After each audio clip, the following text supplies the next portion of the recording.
like to have.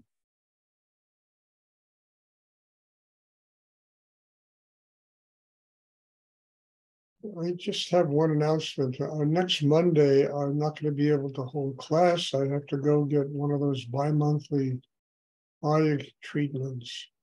And when I do that, it's impossible to have a class. Does anyone have a question they'd like to ask?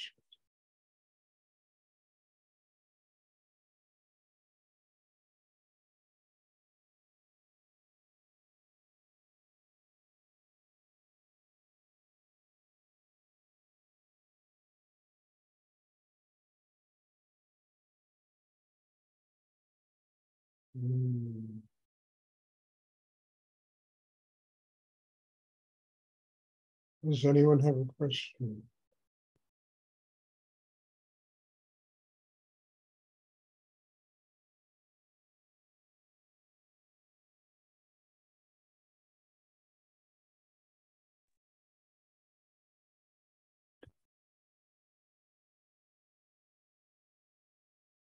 Unless we use this energy in a practical way in the world, it's, meditation is basically a waste of time.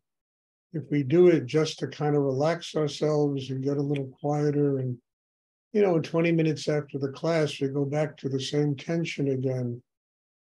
And it's the investment and energy that's required to do deep inner work should bring results. And I don't mean results, rewards that you get attached to, but I mean, it just makes life infinitely better. There's more love, there's more openness, there's a more adept way of doing your life. Your connections with people get deeper. And one works out their humanity. This is what this is all about, building a system inside that we can truly get free of karma. And we don't get free of karma until our humanity is developed on the highest levels. And it's one thing to talk about it. It's another thing when your life is a living example of this. Because the spirit, the higher energy, has developed a chakra system inside that makes it practical. And, I've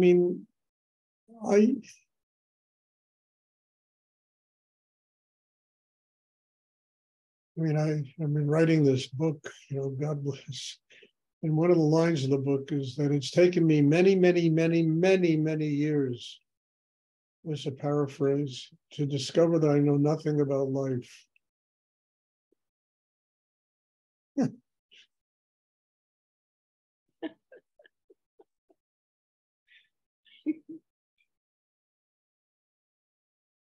So you come into the wrong guy here. You got to go to somebody that knows something about life.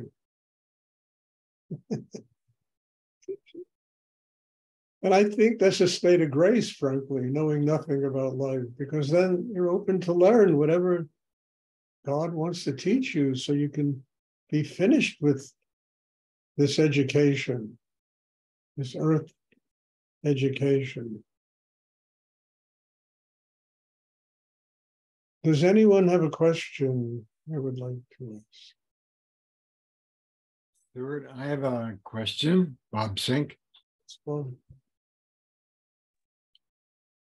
How does one rise above the frequency of physical pain? It's a very good question, Bob. Look, I've been able to do that because over years of working on myself, I've gotten really grounded in the third chakra, in the hara. And my mind focuses there. It doesn't focus on the pain. Mostly what happens is you hurt yourself, you have pain, and you spend all your days thinking about it, filling it with energy, making it even worse. But if you detach yourself from the pain, you can rise above it. It's not going to completely go away. There'll be some, but it will go away a lot quicker than if you keep feeding it with your mind. So, I mean, that's how I'd managed to do it, Bob. You know, I used to go to the dentist. I'll never forget it. Freaked out the dentist. I said, I want you to drill my teeth, but I don't want any Novocaine. And the dentist got freaked out. One dentist didn't want to do it. She refused to do it. But I used to do it, you know, I'm not saying that this is something any of you should do, but I used to do it when I was younger as a way of seeing if I could rise above the pain. And he would start drilling and I would start getting really centered in myself. And yes, there was pain, but I was capable of detaching myself from it. And it was a really good exercise for me. I don't suggest it to, you know, anyone else. It was something I did when I was younger. I used to do all kinds of things. Like I would go ride on the subway during rush hour. And all that isn't terribly physically painful. It's pretty mentally painful to be crushed into a subway car with, you know, 1,000 other people where you can barely move left or right. And I would do it as an exercise to see if I could detach myself from that. And I discovered in doing that and that dental thing and 1,000 other things that the chakra below the navel, the hara, the tantien, whatever one wants to call that, you know, is a source of balance, of rootedness and detachment in a human being. And if we focus our attention there and train ourselves to keep our attention there, we can detach ourselves from pain. You know, not all of it, but enough to where we can live with it until it goes away. So that's what I suggest. And I only suggest it from my own experience, what I went through in my life and things I did. I mean, I was younger then, I was a little crazy. And I always was testing myself to see how much I've grown. But I learned a lot. And I also learned that pain has a frequency. Your consciousness, your inner development of a chakra system can take your mind above that frequency. And you'll come down, feel the pain. And I used to go to Rudy's classes and sit in lotus position. And, you know, it was very hard for me to do that, or half lotus position. And there was pain. And a lot of it. And I used to go deep enough to where my consciousness went above the frequency of the pain. And every time I came down and I felt that pain, I knew I had to get more focused inside myself. And I would go above the frequency. So, yes, you said it. There is a frequency of pain. And the way that one can transcend it is getting training in how to stay focused in the chakra below the navel. Developing that inner capacity. First of all, it gets your mind quiet. And one of the real, you know, I don't know how to, you know, one of the real problems with pain is the mind gets involved and you begin to feel the pain twice as much as it really is. So it's training, it's discipline, it's the ability to stay focused in oneself, not only in meditation class, but all day.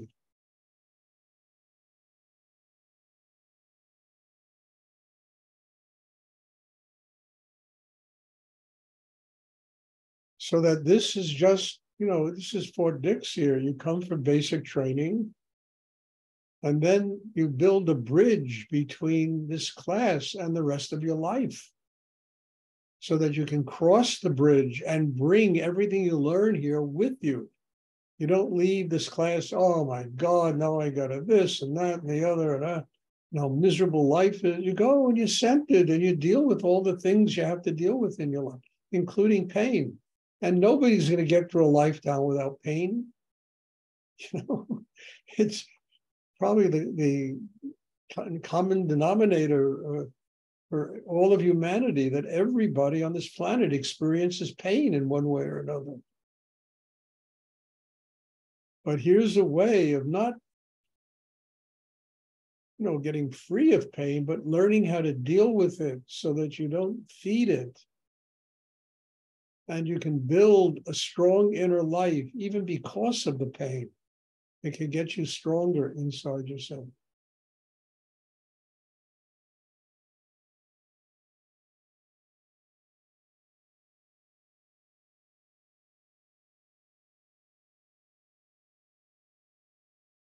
I mean, I used to see Rudy in a lot of pain, I mean, really.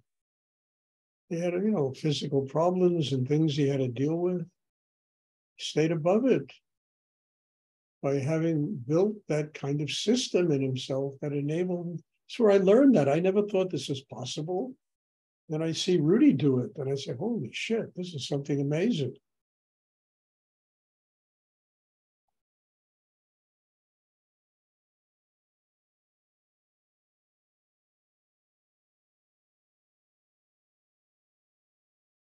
Does anyone else have a question?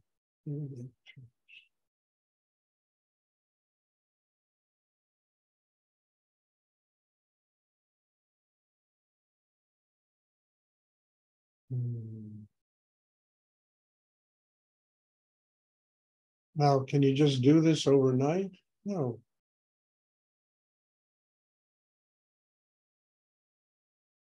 It's time, it takes work, it takes learning how to focus. It takes never taking your spiritual life for granted, never assuming anything, just doing the work, doing what you have to do to build a system inside, to be able to truly become a child of God living in the world.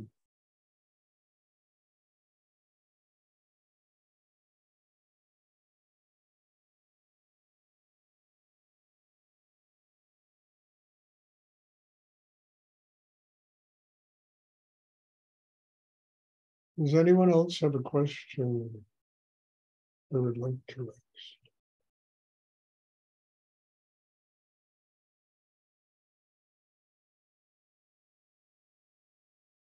Thank you, Stuart.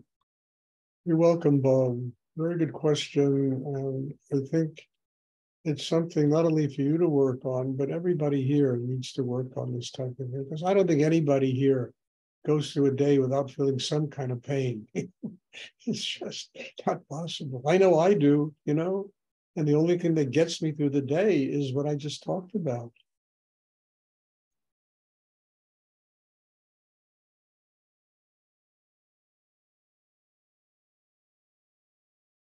Okay, if there are no more questions, then there'll be meditation tomorrow evening. God bless you all. Thank you. Thank you.